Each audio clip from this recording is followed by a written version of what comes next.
Assalamualaikum warahmatullahi wabarakatuh. Saya Wulan dari Bisnis Digital.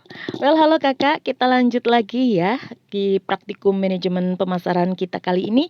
Kita sekarang masuk ke part ketiga dari e-booknya Mas Didi Supardi dan Mas Dewa ya. Oke, kita lagi ngebahas konten kreatif kekinian yang bisa kita cantumkan atau isi sebagai tampilan di IG kita. Sekarang kita masuk ke nomor 8, yaitu ucapan event atau momen kejadian tertentu. Jadi ini bisa jadi salah satu pilihan atau salah satu isi dari kontennya kita. Ikut serta aktif memberikan kartu ucapan selamat atau simpati terhadap suatu event dan kejadian tertentu melalui postingan yang berisi ucapan selamat atau pesan yang ditujukan kepada penerimanya bisa memberikan simpati. Postingan konten ucapan selamat ini biasanya diberikan pada momen atau hari-hari spesial seperti pada perayaan Hari Pahlawan, Idul Fitri, ulang tahun, atau berita duka dan sebagainya. Dengan turut serta memberikan postingan konten ucapan, kita dapat menunjukkan rasa perhatian kita kepada pelanggan, klien, partner kerja, ataupun partner bisnis lainnya. Di sini kita zoom ya, contoh konten ucapan event atau momen kejadian tertentu. Di sini ada Lazida. Lazida ini punya tagline atau mungkin slogan. Kita bisa lihat di sini dia mencantumkan makan ayam rame-rame. Oke. Kemudian Lazida mengucapkan selamat Hari Guru tanggal 25 November. Kemudian dikasih teks juga ya. Ini teruntuk semua guru, jasa kalian akan selalu kami kenang. Tetaplah menjadi pelita untuk anak bangsa. Kemudian Lazida juga mencantumkan alamat-alamat media sosialnya Lazida ya. Di sini sampai ke website juga dicantumkan.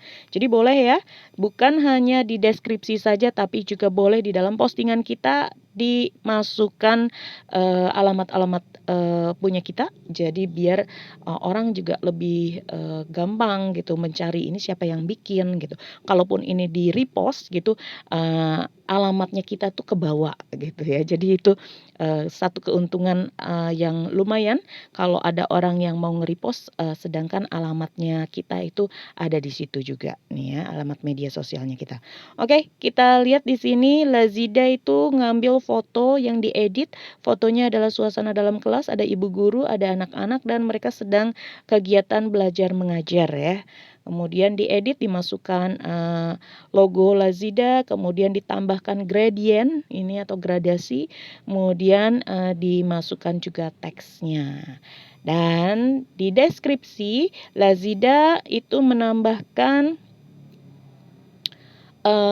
teks apa yang bakal kamu ucapin untuk Hari Guru di hari ini. Share ucapannya dan tag ke guru favoritmu di kolom komen dong. Kemudian ditambahkan juga ada hashtag ya, ada Lazida, makan ayam rame-rame, selamat Hari Guru, dan Hari Guru Nasional. Oke. Ini selain hashtag, ini Lazida ini mengundang komentar. Nah, di sini kita bisa lihat likes-nya baru 7 karena baru 43 menit di-upload-nya. Jadi nanti biasanya semakin lama setelah di-upload gitu, biasanya nanti bisa dapetin likes lebih banyak lagi dan juga komentar lebih banyak lagi karena kan momennya pas karena di-upload-nya itu di hari gurunya itu. Oke ya, di tanggal 25 November. Oke, kemudian kita lihat lagi contoh ini ada ucapan turut berduka cita. Ini Lion ya, ini kasus Lion waktu itu musibah Lion. Jadi hashtagnya adalah Pray for GT610. Kemudian di sini ditulis turut berduka cita, kemudian ada gambar lionnya dan juga ada quotes dari Al-Quran, dari ayat-ayat Al-Quran ya. Dan sungguh akan kami berikan cobaan kepadamu dengan sedikit ketakutan, kelaparan, kekurangan harta, jiwa dan buah-buahan, dan berikanlah berita gembira kepada orang-orang yang bersabar. Al-Baqarah ayat 155. Jadi di sini selain kita mengucapkan turut berduka cita, kemudian kita juga menambahkan ayat-ayat penguat ya, yang untuk bisa semoga bisa menghibur para korban, sedikit mengangkat bebannya mereka gitu. Jadi tidak larut dalam kesedihan, tapi juga dikuatkan dengan janji Allah terhadap orang-orang yang sabar kayak gitu ya. Oke, kemudian di sini juga dicantumkan juga alamat media sosialnya, dan kita lihat di sini likes-nya 10, tapi tetap meskipun seperti itu kita tetap bisa mencontoh atau mengambil template yang seperti ini, karena ini kan empati ya, kita menunjukkan bahwa kita secara personal kita mempunyai empati, kita mempunyai simpati kepada orang lain, kemudian juga secara store branding juga ini baik ya, apalagi kita kan di Indonesia tuh sering banget ada kena musibah, kena apa, nah itu juga bisa kita pakai untuk sebagai bela sungkawanya kita ya, sebagai doa beneran loh ya, bukan cuman pencitraan, tapi kita benar-benar mendoakan para korban, karena kita juga nggak mau kita ada di posisi mereka. Oke ya, lanjut. Kemudian konten berikutnya ini contohnya adalah Selamat Hari Santri Nasional. Ini kita bisa bikin di Canva juga ya, gampang nih, kita tinggal panggil aja elemen-elemen kayak masjid, bulan, kemudian anak-anak, kemudian juga kita masukkan elemen-elemen tertentu lah ya yang matching dengan kata santri atau pesantren gitu ya. Oke, ini di sini juga ditambahkan deskripsinya. Kemudian juga sama, ini kereta api juga mengucapkan memperingati Hari Maulid Nabi Muhammad Shallallahu Alaihi Wasallam gitu ya. Ini juga kita dari usaha kita apa, kita juga bisa seperti ini mengucapkan selamat event-event tertentu, kemudian kita juga bisa dalam rangka memperingati momen-momen tertentu seperti Maulid Nabi dan lain-lain. Oke ya. Oke, kemudian kita lanjut ke konten yang 9, yaitu frame foto produk. Jadi, online shop yang paham akan pentingnya identitas akunnya di Instagram akan menggunakan layout frame foto produk yang sama pada setiap post. Kalau kalian pengen lihat itu di IG-nya Bisnis Digital ya, itu juga sudah mencoba kita menggunakan frame. Jadi meskipun informasinya ataupun fotonya itu berganti-ganti, tapi frame utamanya itu menggunakan frame yang sama atau senada. Itu nanti ada selang-selingnya, ada warna-warna tertentunya. Itu sengaja diatur, hari ini warnanya mungkin framenya kuning, besoknya warna apa, kemudian balik lagi menjadi kuning kayak gitu. Jadi biar apa? Dengan menggunakan frame foto produk yang sama di semua fotonya kita, akun Instagram bisnis kita akan memiliki style yang mudah dikenali sama follower kita. Jadi orang udah, oh ya, mungkin sekali dua kali belum jadi itu brandingnya gitu, orang belum sadar. Tapi kalau udah beberapa kali biasanya nanti orang sudah mengamati gitu, dan mereka akan mulai, oh yang itu bisnis digital gitu. Oke ya, ini kemudian kita masuk ke frame foto produk lagi. Kita bahas lebih dalam ya. Salah satu objek foto yang kita gunakan dalam Instagram adalah kita tujuannya adalah mendapatkan likes dan komentar ya. Jadi semakin mudah dikenali fotonya kita, maka semakin besar kemungkinan follower kita tuh akan nge-like dan ninggalin komentar di fotonya kita. Ini menurut survei yang dilakukan Etsy.com sebagai sebuah marketplace kerajinan terbesar, itu mereka sudah melakukan survei kepada penggunanya untuk mengetahui dasar konsumen melakukan pembelian.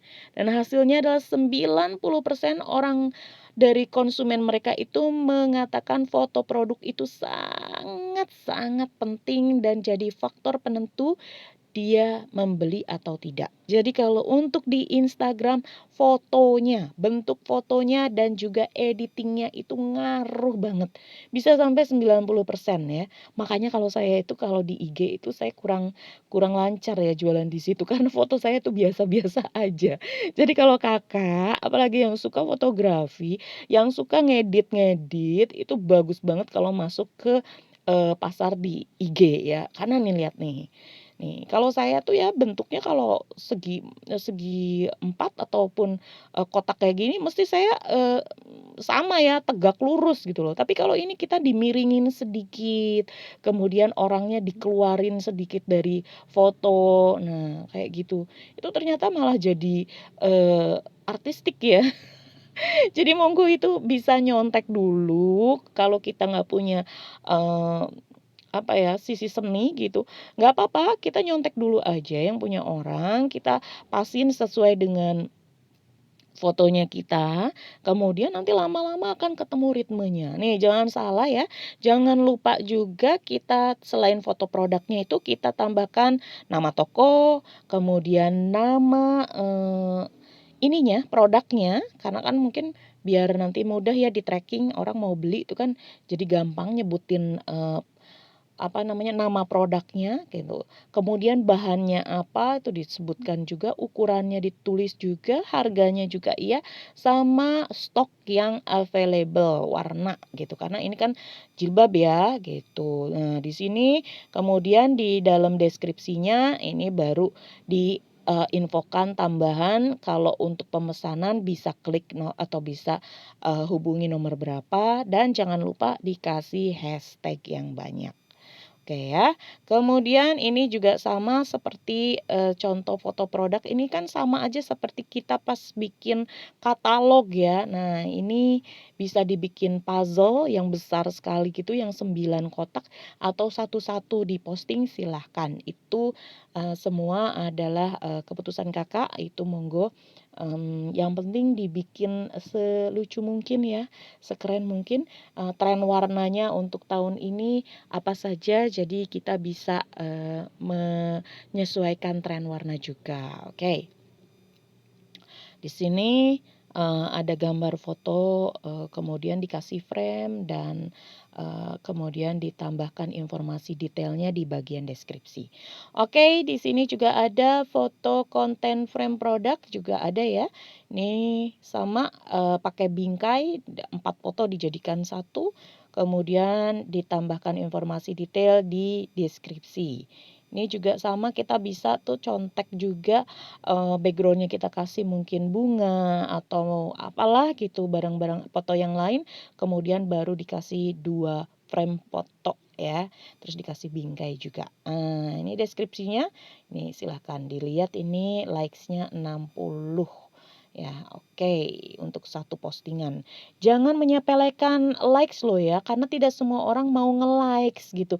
Meskipun mereka suka itu belum tentu orang mau nge-likes, tapi minimal dengan banyaknya foto kita yang lucu-lucu, begitu orang like satu aja, nanti kadang-kadang dia scroll scroll scroll gitu. Jadi meskipun cuman 1, 2, 3 gitu yang nge-likes, jangan patah semangat, pokoknya kita itu niatin untuk branding dan niatin untuk memang memajang informasi tentang, produk-produknya kita dan juga postingan yang lain gitu ya. Oke, kita masuk ke yang ke-10. Jadi kita akan bahas tentang Instagram Story. Tahukah kamu kalau fakta tentang Instagram Story tepatnya di penghujung 2017 itu menyentuh angka 250 juta pengguna aktif harian. Dan saya yakin sampai sekarang di 2021 dan menjelang masuk ke 2022 penggunanya semakin banyak. Jadi bisa kita simpulkan ya, kalau aktivitas update melalui stories ini menandakan bahwa pengguna sangat menyukai fitur stories dan mereka lebih hiperaktif ketika akun yang mereka ikuti melakukan update di sana.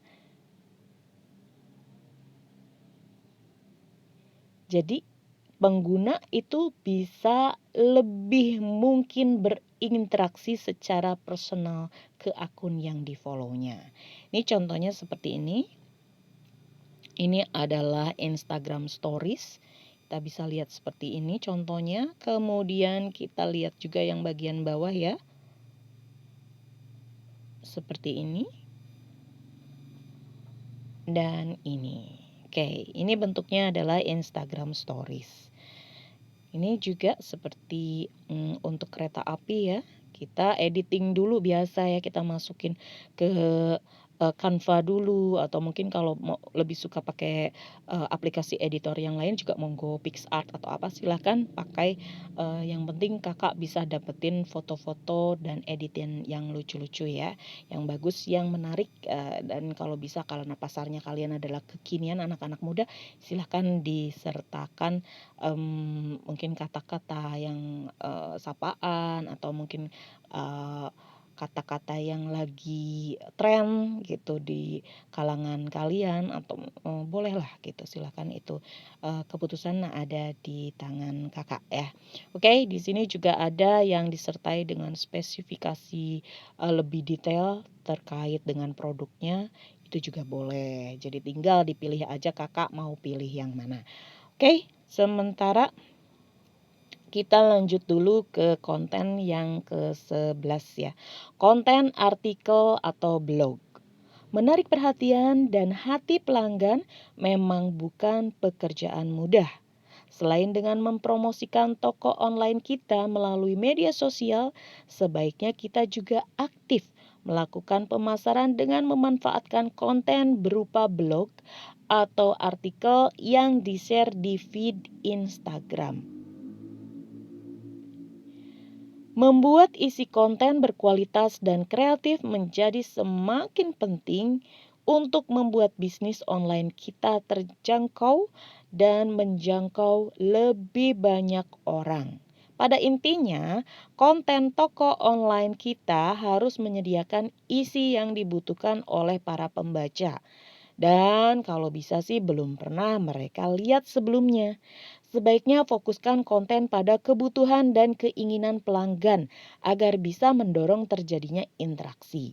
Seperti apa konten marketing yang dibalut dengan artikel blog ini? Ini contoh-contohnya nih. Oke, kita lihat mengapa karyawan terbaik pada banyak yang resign. Biasanya mereka bilang mereka mau tantangan baru, juga bosan dengan rutinitas sekarang. Merasa tidak diapresiasi padahal banyak yang sudah dilakukan untuk perusahaan. Atau bisa jadi sudah tidak tahan harus terlibat drama-drama di kantor. Nih, kemudian di deskripsinya ditambahkan informasinya seperti ini. Nih. Bisa nggak ya mengadakan penelitian tentang hal ini? Oke, di sini ternyata like-nya 7.968 likes ya. Dengan menambahkan artikel blog di dalam feed Instagram. Oke, ini contoh lagi. Penting enggak sih belajar digital marketing? Oke, kemudian kita tambahkan ya informasi atau ilustrasi-ilustrasi yang matching. Kemudian kita juga tambahkan juga informasi di bagian bawahnya. Kemudian jangan lupa kalau kita comot dari mana itu masukin source-nya. Nah, baru terakhirnya kita masukin juga alamat medsos kita ya. Kemudian nih kita tambahkan informasi, penting enggak sih belajar digital marketing? Saat ini lagi booming banget istilah digital marketing. Enggak heran sih kalau lihat potensi market di era digital yang luar biasa banyak banget. Di Indonesia saja bisa nyampe 143,26 juta atau 54,7% dari total populasi Indonesia.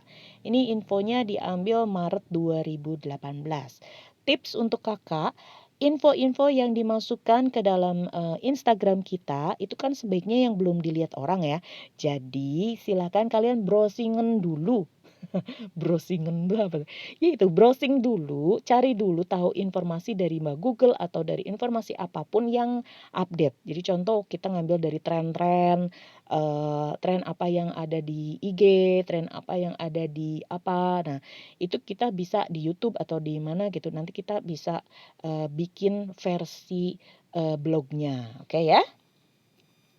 Di sini kita bisa tambahkan juga nih, seperti ini.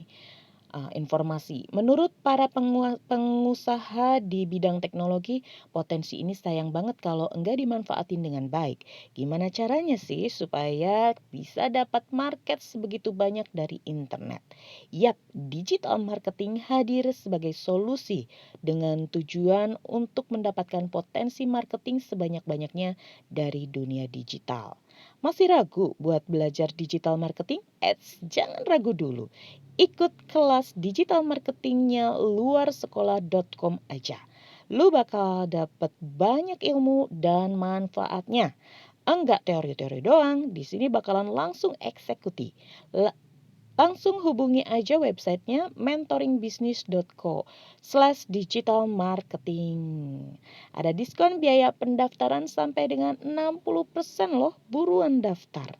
Nah ini likes-nya 172 likes dalam 5 jam. Jadi kita berharapnya semakin lama nanti postingannya akan di likes atau dikasih komen banyak, pembacanya lebih banyak lagi gitu ya. Kemudian ini contoh lain dari artikel blog. Konten artikel blog ini juga tentang info santan kelapa untuk menghaluskan rambut. Nih gambar santannya atau si kelapanya, kemudian kita tambahkan caranya. Nah, penjelasannya kita taruh di deskripsi ya. Oke, kita lanjut juga. Ini contoh dari teh hijau mampu membuat rambut sehat dan bersinar. Kita browsing gambar teh hijaunya. Nah, kalau perlu kita foto sendiri biar kita lebih marem ya. Tapi kalau fotonya kita kurang oke, ya silahkan ngambil dari Google yang free, tapi dicantumkan source-nya dari mana. Oke ya. Oke, kemudian ini kita bisa tambahkan informasi di deskripsinya. Jangan lupa hashtag juga ya. Jadi biar kita ketarik kalau ada orang lain yang mau nyari informasi tentang teh hijau atau yang lain-lain. Oke ya.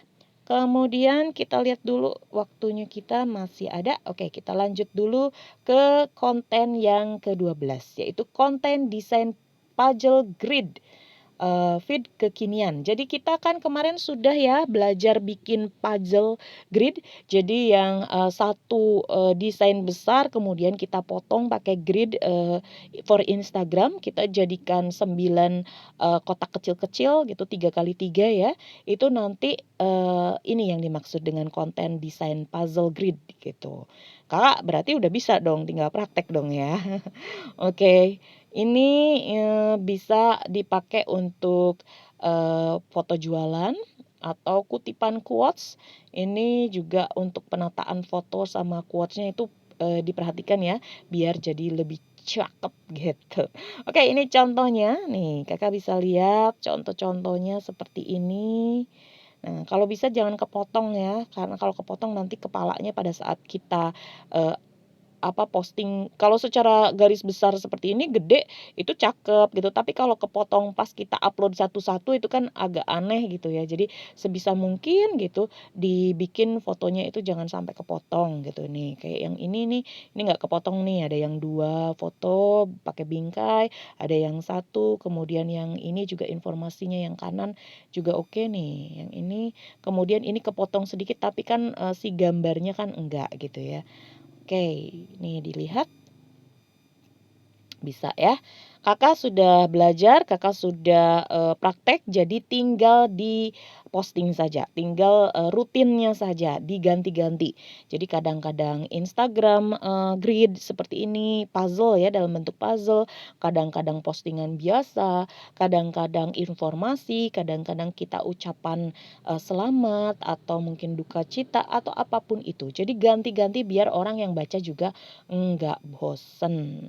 Oke ya, kita close dulu karena kita sudah mau setengah jam biar kakak juga nggak terlalu bosan dengerin saya dan juga biar gampang mencernanya kalau kita bagi informasinya menjadi beberapa part. Oke, saya close dulu ya. Assalamualaikum warahmatullahi wabarakatuh. Sampai ketemu di part yang keempat.